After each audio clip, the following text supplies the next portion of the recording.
All right, it's on the morning show, 7 minutes after the hour. Y'all got your front page. Good morning.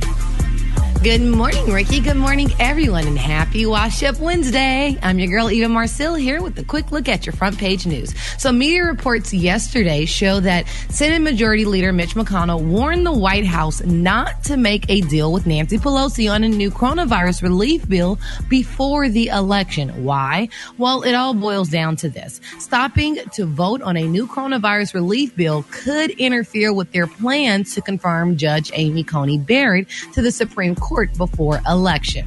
Now, in more Trump news, he held a rally in Pennsylvania yesterday, calling on the Justice Department to open a corruption investigation into Joe Biden and his son Hunter.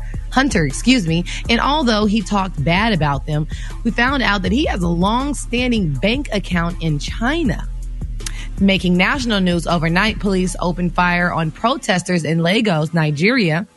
Protests against police brutality have been going on there for 2 weeks. Meanwhile, here in the U.S., a grand juror in the Breonna Taylor case spoke out saying that the Kentucky Attorney General didn't even present homicide charges as an option in the case against the officers who killed her. All right, that was a quick look at your front page news. For more, log on to the RickySmileyMorningShow.com. Rock teasy, faux cheesy. What's going on in sports? Major League Baseball World Series Game 1. Dodgers take the Tampa Bay Rays 8-3. It's official. Rick, you're going to be proud of this one right here, man. The Miami Dolphins have benched their starting quarterback, Ryan Fitzpatrick. They will roll with their new shiny toy franchise quarterback out of Alabama, Tua Tagovailoa. Yes, indeed, sir. Man. Now, here's the deal. Miami, they 3-3 right now. Ryan Fitzpatrick hasn't been playing that bad, man. You know, he's the old veteran or whatever, but listen, the Miami Dolphins ain't going to go to the Super Bowl this year, so they say, listen, let's go ahead and put our new quarterback in and go ahead and get him going this year. So over the next couple of years, he can go ahead and develop into something because they are not a bad team. They're actually pretty solid, you know, so good for Tua. We're going to see what happens. Last but not least, the Washington football team, formerly known as the Washington Redskins, will not change the name until after 2021 season. Due to owner Dan Snyder, who, you know, I still don't understand why it's so hard to change the doggone name. This name change should have happened a long time ago, man. So the Washington football team will remain in place through the 2021 season. There it is, man. Gary with the T, what you got there, Pepe? All right, y'all. This lady we haven't heard from or seen in a while, and everybody's raving her. Who am I talking about? Solange Knowles, y'all, the beautiful sister, honey, of Miss Beyonce Knowles Carter. Now, Solange is on the cover, y'all, of Harper's Bazaar magazine, and everybody's raving it there, saying, honey, that Solange Knowles reflections on stillness, joy, and the year that changed everything, y'all.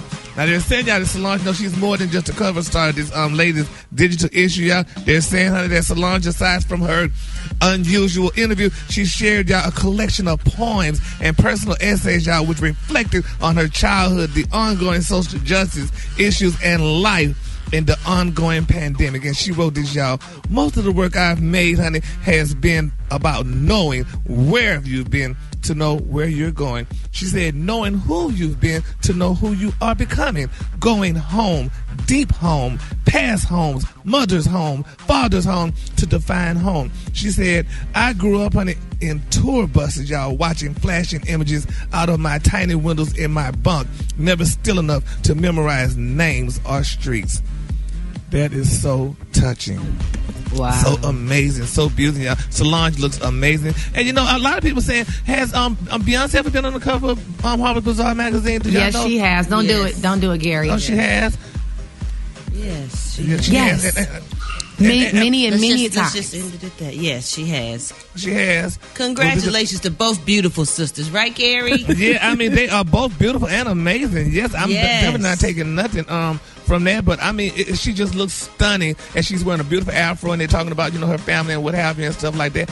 And it's just, we love Solange, even though we don't hear much from her, but, you know, we hear a lot, you know. We hear enough from her. We do. She had an amazing album called Seat at the Table that came out a couple years ago, and it's still rocking like it came out last week. She ain't went nowhere. That's why she on the cover. All right, you said that, honey. Who sat at the table, I wonder? But never. She made the table, baby. Oh, okay. All right, the color today is one of my favorite colors. My color today, y'all, is Marcille. On the high end, you say Marcille, and on the low end, you say beautiful reddish brown. That's your color for today. Brad, what you got coming up next in the hot spot? Well, Gary, coming up next in the hot spot, Tory Lanez that went on Instagram Live and he talked for quite a long time. And I'm going to tell you what he said. Up next in the hot spot is the Ricky Smiley Morning Show.